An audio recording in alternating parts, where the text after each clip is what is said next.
Hello दोस्तों, स्वागत है आपका बैंक निफ्टी एनालिसिस की और एक नए वीडियो में। दोस्तों, बैंक निफ्टी ने जो क्लोजिंग दिए है वो 130 पॉइंट नीचे जाके हमें क्लोजिंग दी है, जो कि कल की क्लोजिंग से 0.30% की क्लोजिंग नीचे के साइड में हमें बैंक निफ्टी ने दिखाई है।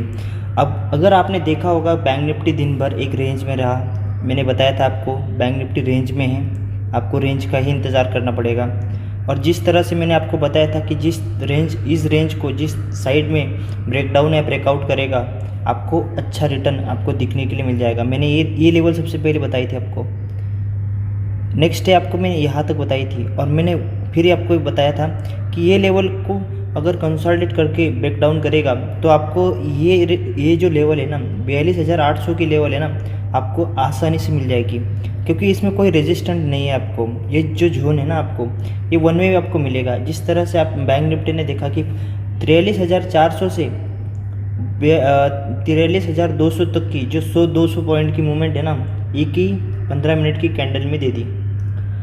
इसलिए आप उस एनालिसिस के ऊपर ट्रस्ट करिए। उसके बाद में मैं जो बोल रहा हूँ उसके ऊपर भी सुनिए, अच्छे से एनालिसिस करिए अपना, कि मैं इस जो कह रहा हूँ किस वजह से कह रहा हूँ, आपको अच्छे से पता चल जाएगा। आपके लिए ये जो वीडियो है मैं आपके लिए डाल रहा हूँ, तो आप अच्छे से पूरा बिना स्किप किए देखिए, क्योंकि किसी की राय सुनना ये अच्छी बात है। आपको ट्रेड उसके ऊपर किस तरह से लेने हैं आपने देखना है, मगर मैं आपके लिए ये वीडियो बना रहा हूँ क्योंकि मेरे पास जो नॉलेज है आपके लिए इम्पोर्टेंट है। आपने देखा कि बैंक निफ्टी ने यहाँ पे डेली एनालिसिस के ऊपर यहाँ पे सपोर्ट ले रहा है।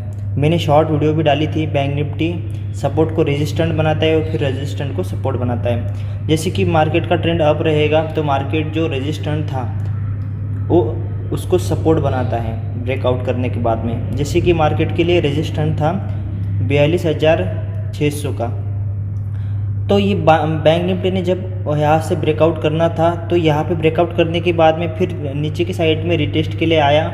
उसके बाद में फिर ऊपर की साइड में जाके फिर नीचे की साइड में डाउन साइड में जाके एक नीचे जो कि 42,600 का लो था उसको टच किया। फिर बैंक निफ्टी ने अप साइड में फिर 500 पॉइंट 1000 पॉइंट की मूवमेंट आपको देखने के लिए मिली 3 दिनों में।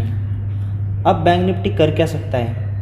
अब हो सकता है बैंक निफ्टी यहाँ पे स्लो एंड स्टडी जाके ऊपर की साइड में जाके फिर नीचे की साइड में 43,750 की लेवल को फिर ब्रेकआउट करने के बाद में टेस्ट करने के लिए आ जाए। अब कल के ट्रेडिंग सेशन में आपको करना क्या है? सबसे इम्पोर्टेंट यही है कि जो कल का जो ट्रेडिंग सेशन रहेगा, आपने 2 ही चीज़ें याद रखनी है। आपने बस ये जो चीज़ें है ना, ये जो 43,600 की लेवल है ना, उसमें आपने एनालिसिस करके रखनी है कि जब भी समझ लो bank Nifty gap up opening होती है, इस रेंज के अंदर गैप अप ओपनिंग होती है, आपको रेजिस्टेंट ऊपर की साइड में भी 43,750 का जो रेजिस्टेंट है स्ट्रॉन्ग, और उसके बाद में 43,600 का जो स्ट्रॉन्ग एक रेजिस्टेंट बना है, उसको उसमें बैंक निफ्टी रेजिस्ट करेगा। यहाँ से फिर थोड़ा होल्ड डाउन करेगा, फिर ब्रेकआउट करेगा, फिर थोड़ा होल्ड डाउन करेगा, फिर ब्रेकआउट करेगा। अब ये ना नीचे की साइड में स्ट्रॉन्ग है ना ऊपर की साइड में स्ट्रॉन्ग है, ये बस आपको वोलेटिलिटी के साथ में थोड़ा रुकेगा फिर अप डाउन जाएगा, फिर थोड़ा रुकेगा फिर थोड़ा अप जाएगा, ऐसे रुक के काम करेगा। आपको थोड़ा जो 50-60 पॉइंट की जो मूवमेंट रहेगी आपको कैच करने में बड़ा मुश्किल हो जाएगा। इसलिए सबसे इम्पॉर्टेंट है कि बैंक निफ्टी की जो ट्रेडिंग साइकोलॉजी है उसको स्ट्रॉन्ग कर, रिस्क मैनेजमेंट के साथ में आप अच्छे से ट्रेड करिए। ठीक है, अब देखते हैं 15 मिनट के टाइम फ्रेम पे बैंक निफ्टी को क्या हालचाल चल रहे हैं। सबसे इम्पॉर्टेंट कि जो कल की जो मैंने आपको ये दिया था, जो मैंने आपको बताया था कि ये रेंज को क्लोजिंग बेसिस पे आपने देखना था कि ब्रेकआउट करे या ब्रेकडाउन करेगी। अब देखो मार्केट ने तो बहुत बार स्पाइक मार के इसको ब्रेकडाउन किया, मगर आपने क्लोजिंग बेसिस पे देखना है कि अगर समझ लो नीचे की साइड में कोई भी क्लोजिंग मिल जाती है और उसके बाद में नेक्स्ट कैंडल उसके नीचे कंटिन्यूस ट्रेड करना शुरू करती है, तो आपने नीचे की साइड में टारगेट बनाने हैं। अब आपको एक बात तो आपने समझ ली कि मार्केट ने यहाँ पे जो है ना 43,140 से लेके 43,120 तक के जो नीचे के साइड में टारगेट मैंने दिए थे आपको, वो अचीव हो गए आज। अब नेक्स्ट क्या करना है, नेक्स्ट मार्केट में क्या करना है? आप यही बोलते हैं कि नेक्स्ट क्या करना है भाई। ठीक है, सबसे पहले इंपॉर्टेंट है कि आप उस ट्रेंड लाइन को रिस्पेक्ट करेंगे। अगर बैंक निफ्टी कल गैप डाउन ओपन होती है यहाँ पे, और फिर अगर रुकने के बाद में कोई हैमर कैंडल के साथ में या कंसोलिडेट करके, जैसे यहाँ पे कंसोलिडेट किया फिर नीचे की साइड में ब्रेकडाउन किया। वैसे ही यहाँ पे कंसल्टेट करके फिर अप साइड में अगर ब्रेकआउट करेगी तो आपको छोटे छोटे टारगेट के लिए, मतलब यहाँ पे कंसल्टेट करने के फ्लैट ओपनिंग के बाद में आपको पहला टारगेट मिलेगा 43,355 का। नेक्स्ट टारगेट आपको रहेगा 43,455 का, और फिर ऊपर के टारगेट रहेंगे 43,555 का। ये आपको ऊपर की साइड में फ्लैट ओपनिंग के साथ में आपको टारगेट मिलेंगे। अगर यहाँ पे कंसल्टेट करके अगर या फिर हो सकता है यहाँ पे हैमर कैंडल बना के फिर नीचे की साइड में, तो आपको मैं एक ही टारगेट दूंगा नीचे की साइड में। सबसे इम्पोर्टेंट मेरा यही रहेगा, कल का भी जो व्यू था आज का भी वही हुए।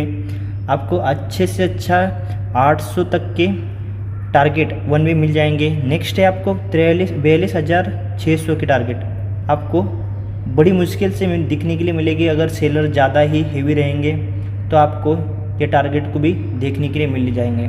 बैंक निफ्टी सबसे बीच में, ये जो जोन है उसकी जोन के बीच में ओपन होती है, तो आपको वेट करना है 42,800 की लेवल तक का, और फिर आपको यहाँ पे देखना है। अगर कंसल्टेट करके ऊपर ब्रेकआउट करता है तो भी आपने एंट्री करनी है, नहीं तो कुछ हैमर कैंडल बन जाए तो आपको एंट्री करनी है। क्योंकि अभी जो अगर देखेंगे आपको मेजर ट्रेंड अभी भी पॉजिटिव ही है।